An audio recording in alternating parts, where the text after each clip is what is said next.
Isang napakalakas na lindol na naganap sa Taiwan mga ka-GCTV. Ilang oras lang ang nakalipas nitong April 3, 2024. Abay, napakalakas po ng naganap na lindol doon sa Taiwan, 7.5.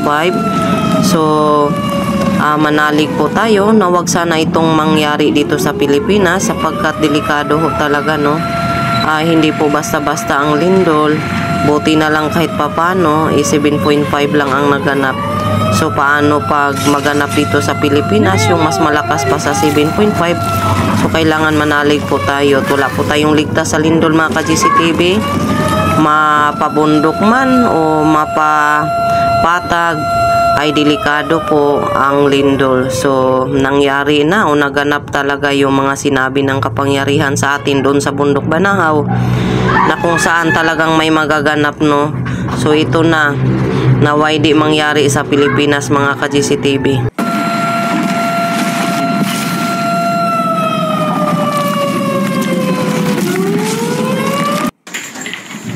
Wala pang April 8, no?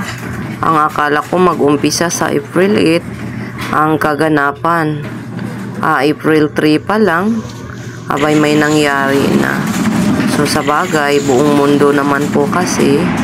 So hindi natin alam kung ano kayo magaganap dito sa Pilipinas. Ibang-iba na po talaga ngayon. Sadyang naglilinis na po talaga ang mahal na Diyosina. Diyos ko, kita nyo po yung bundok nila, gumuho mga ka-GCTV yun, malausok po, no? Gumuho ang kanilang bundok. So, delikado po, ayan, parang nag-landslide po ang bundok nila.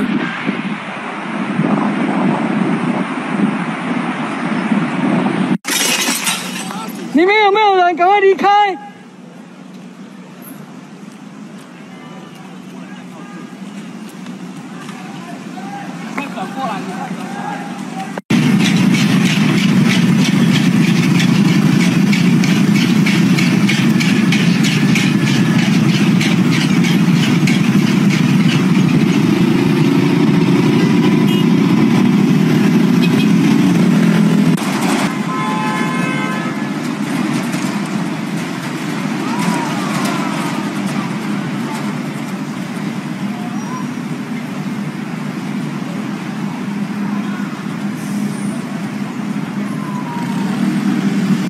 不确定有些东西是不是100%它全资，可是最大的那个赛马场跟酿酒厂，因为他自己，他直接把它买下来的。